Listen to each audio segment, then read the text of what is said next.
Thank you for attending this seminar. Today I'm going to talk about my PhD, which explored the school-to-work transition and masculine identity of a group of marginalised working class young men from the South Wales Valleys. And I'm going to try and condense it into a presentation. I'm going to focus on the most important parts, so there will be aspects that are summarised, especially some of the related literature and theory. But I'm happy to take questions at the end if anyone wants me to expand on anything. I'm going to begin by talking a little bit about myself and my insider status and provide contextual information that helps make sense of the PhD and how and why it was conducted. I'll then discuss some prior related research and theory and my research questions. Then I'm going to explain why the research is important and discuss predicted future employment changes and their potential impact on marginalised working class young men. I'll then discuss three important research findings from my PhD relating to education, employment, and masculinity, and penultimately discuss the closing argument of the thesis. And finally, I'm going to talk a bit about my aims and objectives as a postdoctoral fellow at Wizard and the opportunities I believe my research offers.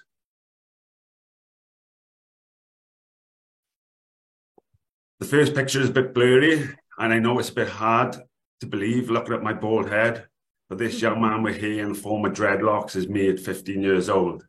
As a hairstyle might suggest, I was a bit of a rebellious teenager who found enjoyment in activities other than school, rejected education based on its perceived irrelevance, and had manual employment aspirations. As such, I left school with no GCSEs, and I've spent a portion of my adult life doing jobs that some academics refer to as dead end, including factory work, retail, and building site labouring.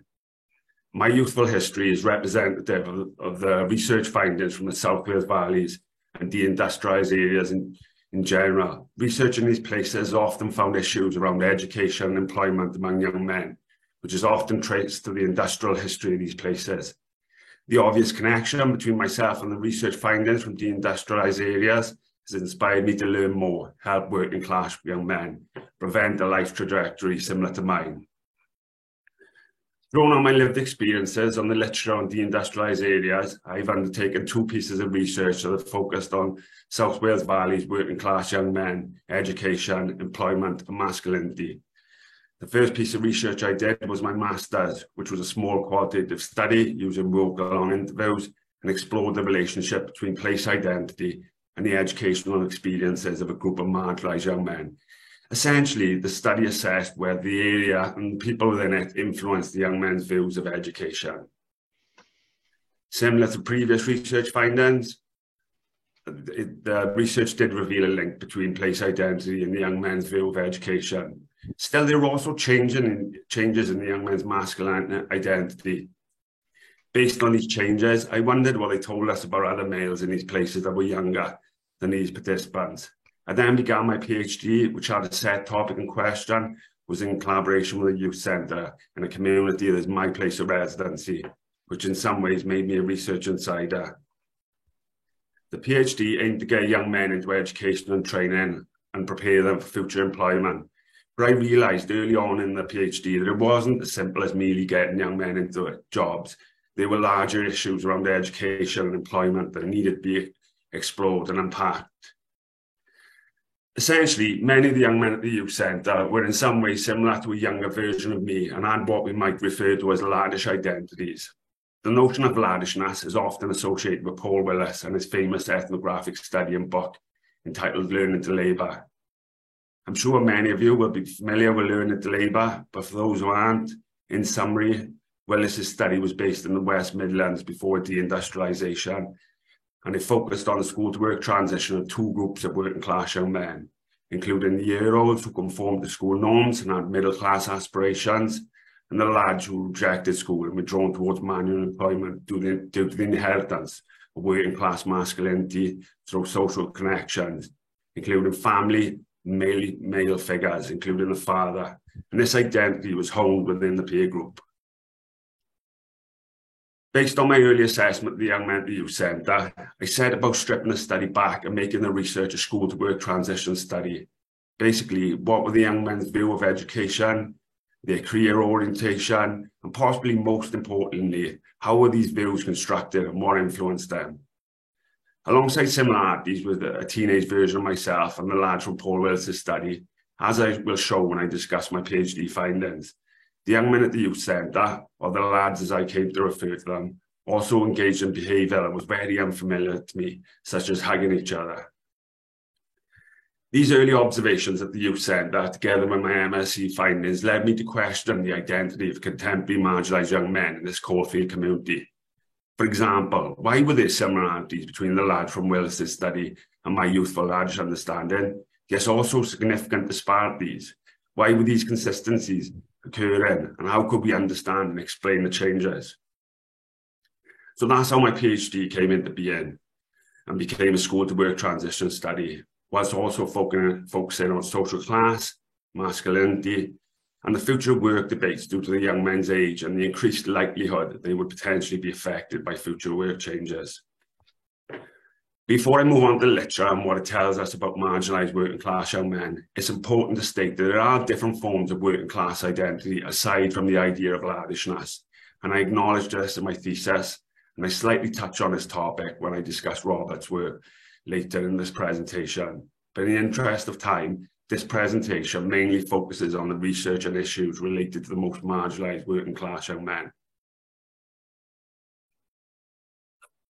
But what do we know about marginalised working class young men? As I discussed in the previous section, Willis identified a group of young men that rejected education and manual employment aspirations that derive from cultural and structural influence.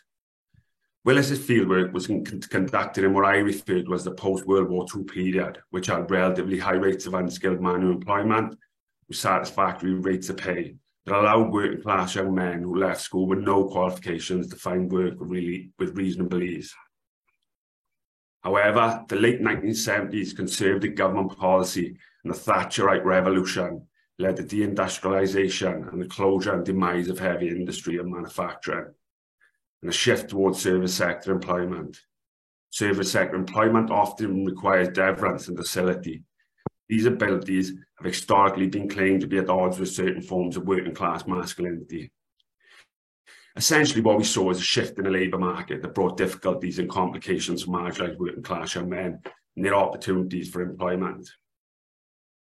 However, despite social and economic changes, much of the research on working class young men continues to identify a subgroup of young men with a negative or complex relationship with education and attraction to hands-on physical forms of manual employment that derives from socialisation and structural factors. For example, and I've only added a few studies because of time, Martingale's 1994 ethnographic study at the secondary school found different groups of working class young men, with one of them being the macho lads, who similarly to Willis's lads rejected formal school knowledge and the potential exchange value it had in the labour market. Instead, the macho lad school experience centred around a valorisation of masculine manual labour, whilst also projecting strong homophobic views and were overtly sexist to young women, female staff, and emotionally illiterate. Frosch et al.'s 2002 study of 11 to 14-year-old boys in a London school identified working class men that understood popular masculinity as requiring attributes such as hardness and antagonism to school-based learning, and evidence of sexism. Furthermore, homophobia and avoidance of behaviours traditionally coded as feminine central parts of the young men's lives, to the extent that expressions of emotion between male friends of physical tactility or hugging were avoided due to association with femininity. Moving on to other parts of the UK, Ward's 2015 study in the South Wales Valleys identified a group of working class young men referred to as the Valley Boys, who resembled Willis's lads and had a similar attitude towards education and employment. Although these young men engaged in dual displays of masculinity by performing a softer side, these young men equally expressed homophobic and misogynistic views, including bros before hoes, meaning male friendship should come before females and sex. These studies demonstrate the continued identification of a subgroup of working class young men with a negative or complex relationship with education, attraction to manual employment, and homophobic and sexist attitudes, all of which have become features synonymous with protest masculinity. Protest masculinity is considered to be a pattern of masculinity constructed in local working class settings and has become commonly linked to working class young men. It is also associated with poverty and an attempt to attain power with limited means, often through various gender practices, including school resistance, heavy drug or alcohol use, violence, crime, and occasional manual labour. At this point in the research and literature review, I argued that this idea of protest masculinity presents an economically and place-based deterministic notion of masculinity formation that overlooks external societal and cultural influences, and how we understand social class and working class identity has been challenged. Also, current understanding on working class young men may be regarded as somewhat dated, considering that the findings an earlier decade or more old, and concerning social and economic changes and increased media and societal interest in masculinity, often focused on toxic masculinity and the detrimental effect on men's mental health, with men being encouraged to become emotionally expressive. Increased societal interest in masculinity has coincided with research documenting the changing nature of masculinity, including the notion of hybrid masculinity and inclusive masculinity, which is a softer, more expressive and tactile version of masculinity compared to protest masculinity. It's in the scope of inclusive masculinity that Roberts offers an additional perspective on working class young men in employment.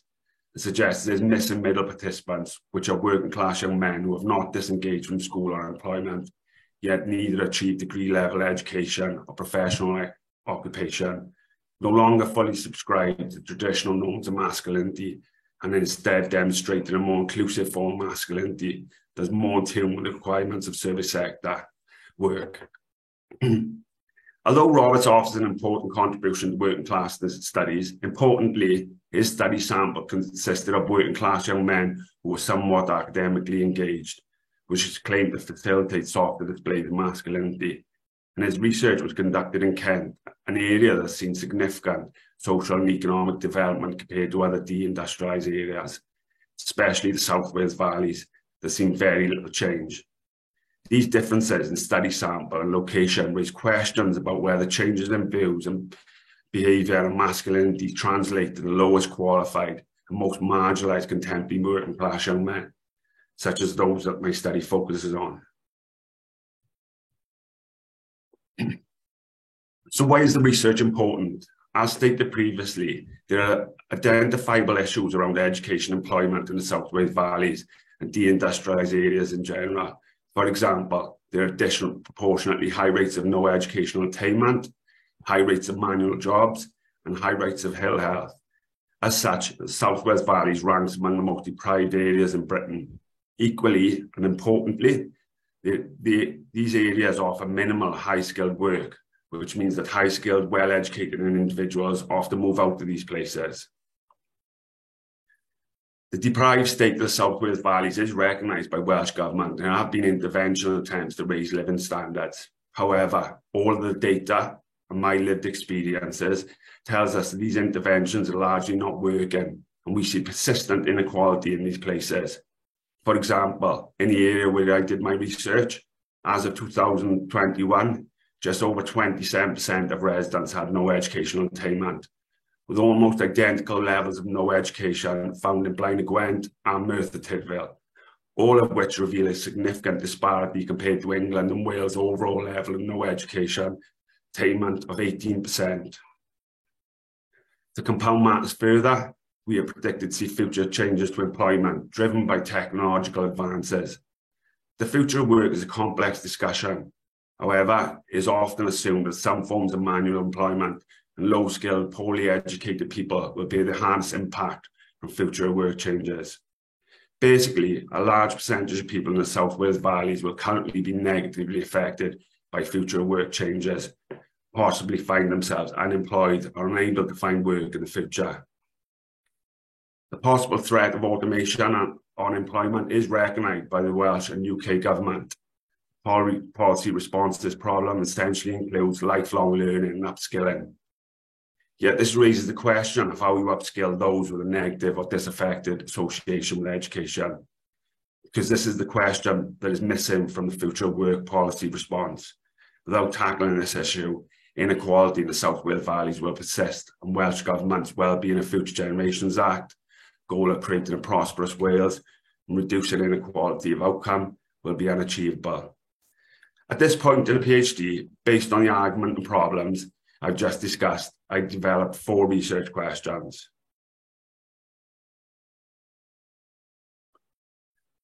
The first 3 questions mainly relate to the current literature and theory I discussed. In simplified terms, what I'm beginning to ask here is, how do we understand marginalised working class young men in a contemporary context? And how does their behaviour and views compare to current understanding of this subgroup of young men?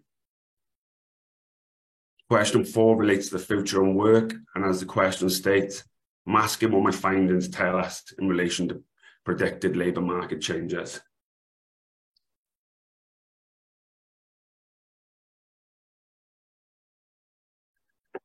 So based on the research questions, what did I find? In relation to education, although the lads did demonstrate some consistencies with current understanding on marginalised working class young men, including school truancy and classroom disruption, and like much of the previous research findings on marginalised working class young men, the lads didn't entirely dislike school and weren't completely anti-learning. Instead, the lads engaged in what I refer to as a pragmatic approach to education, meaning they selectively identified and partook in a minimum amount of educational topics considered necessary to their employment aspiration, whilst rejecting those deemed irrelevant. I'll give everyone a minute or so to read this excerpt, and then I'll offer my explanation.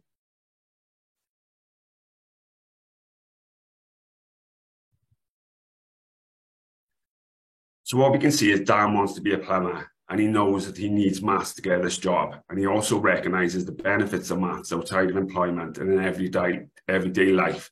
So he engages with this subject. There's a clear important shift in these young men's attitude towards education. They're no longer entirely anti-learning.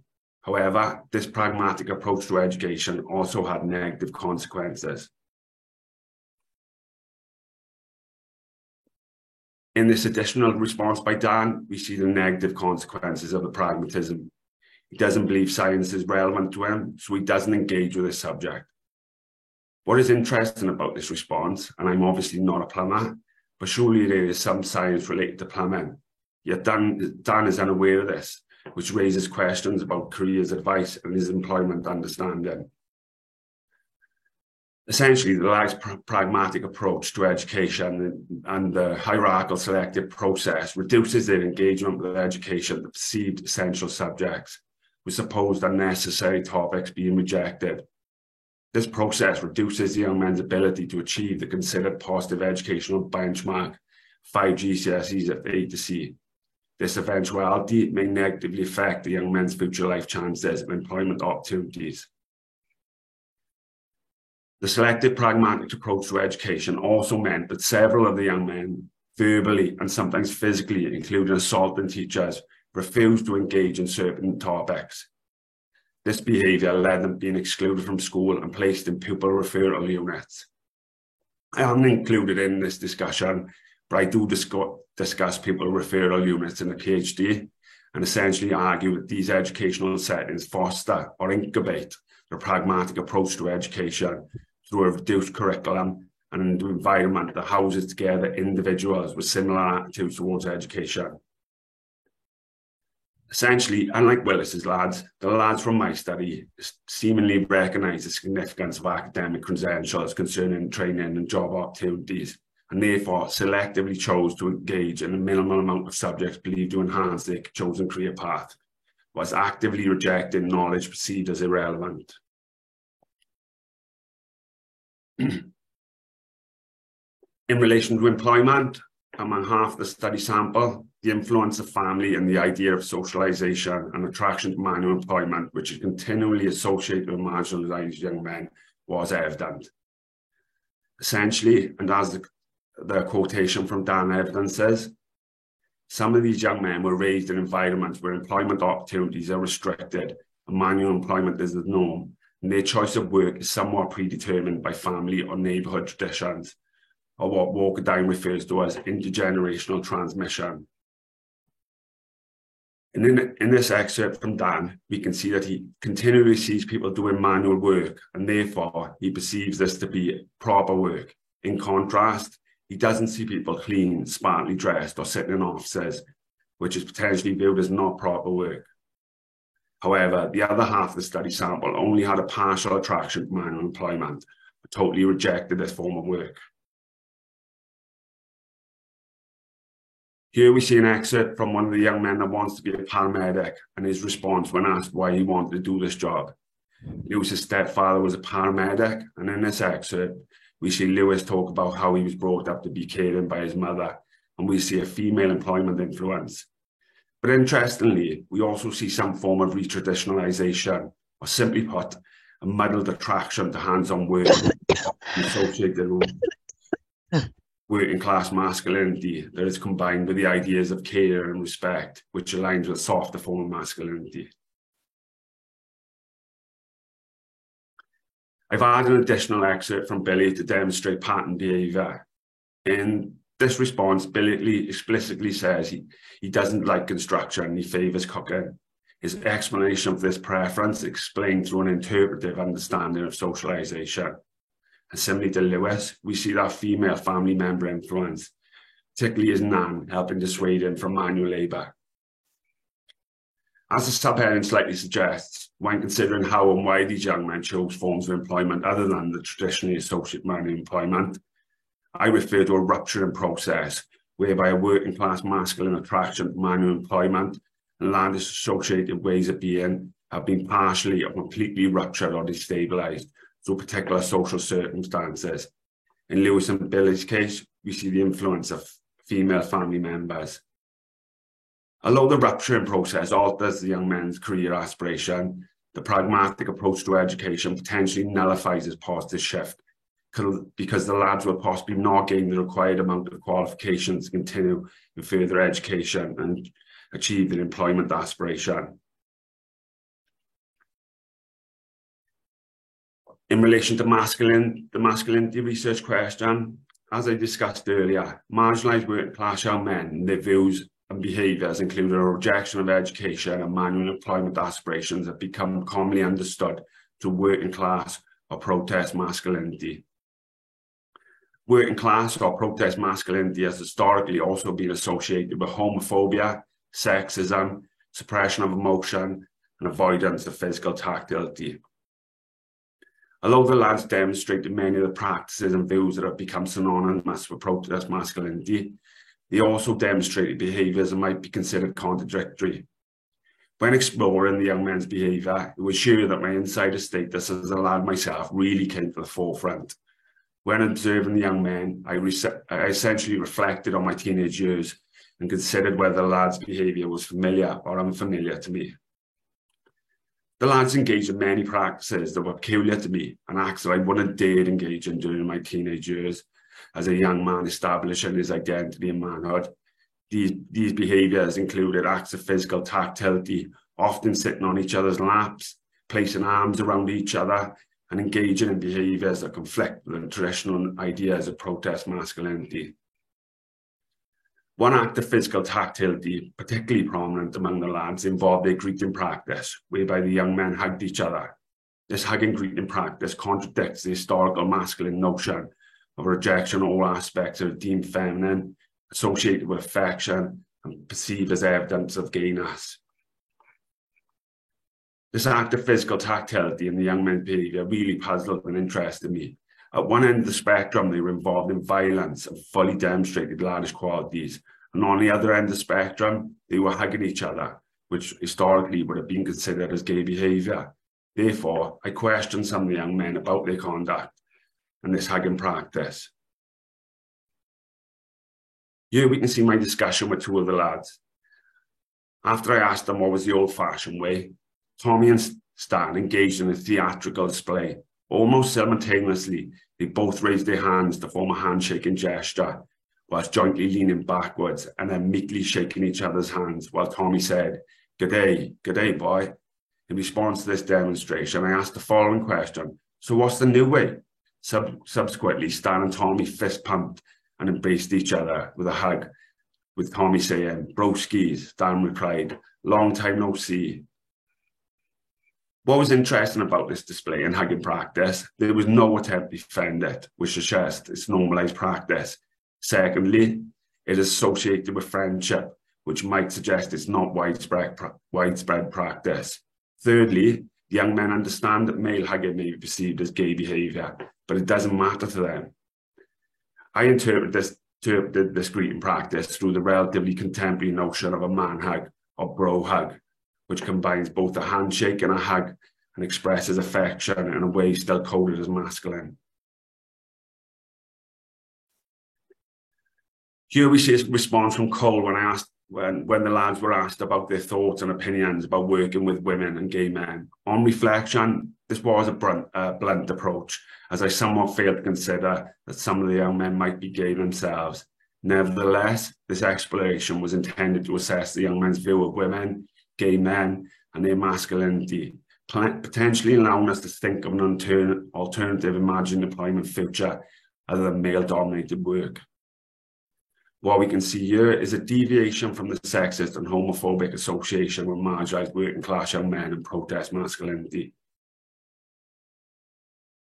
What I essentially argue in relation to the young men's masculinity is these young men are still learning ideas of manhood from close relations and community and gaining some protest masculine ideas. But equally, they're also adopting softer masculine attributes through external cultural influence. And both of these forms of masculinity fuse together to create a concept that I created and referred to as amalgamated masculinity. We've essentially seen a masculinity formation that combined old ways of being with new ways of being. The closing argument and take-home message from my thesis is that there are some consistencies between the lads and current understanding of marginalised working class young men.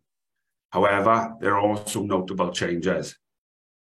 For example, as I have shown, the lads are not pro-learning, but they're also not anti-learning. Some of the young men are drawn towards manual employment, but also some of them are drawn towards other forms of employment because of that rupturing process. And there are changes in the young men's masculinity and their contemporary understanding of manhood. These findings are significant because they allow us to consider the possibility that contemporary marginalised working class young men's views and behaviours may be somewhat changing, and contemplate ways in which we can harness and foster the changes, increase life chances, and potentially counteract the impact of future work changes and the current negative ramifications of marginalised working class young men. What's next for me? I just had a publication come back from peer review with the British Sociological Association journal Sociology, which explores our idea of amalgamated masculinity more thoroughly, using relevant theory, considering existing knowledge on working class young men. The peer review response was favourable, with a few changes to make, and I'm hoping that my first journal publication will be with this prestigious high-impact journal. I've been in contact with an editor from Emerald Publications who was interested in turning my thesis into a book and plan to complete the book proposal very soon. Before the end of my fellowship in October, I will also be producing another journal article. This will be based on the employment aspect of the thesis and the rupturing process I discussed. And I'm currently trying to write a funding bid to send to the Nuffield Trust, which leads me on to the us part of this final aspect of this presentation. My research is very important, as I have done for the fact that it covers the requirements and aims of government policy and funding bodies. For example, one of the aims of the Wellbeing of Future Generations Act is to create a prosperous Wales that enables everyone to fulfil their potential regardless of background or circumstances. And the Welsh Government's socio-economic duty aims to reduce inequality of outcome. These are currently not being achieved and won't be unless we target the problems, places, and demographic that my research deals with.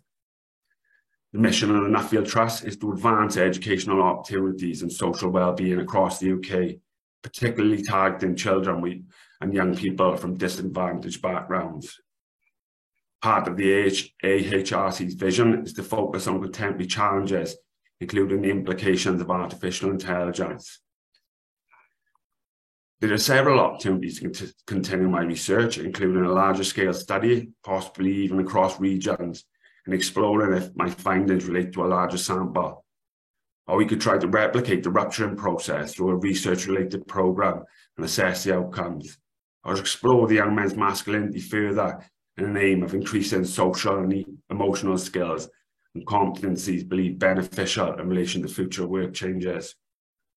All of these ideas and possible projects would potentially go some way to help and increase marginalised working class young men's life chances and reducing inequality of outcome.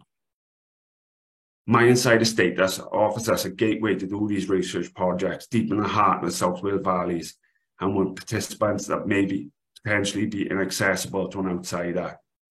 I just need the funding or job opportunity to do them. Thank you all for listening. I'm happy to answer any questions anyone has.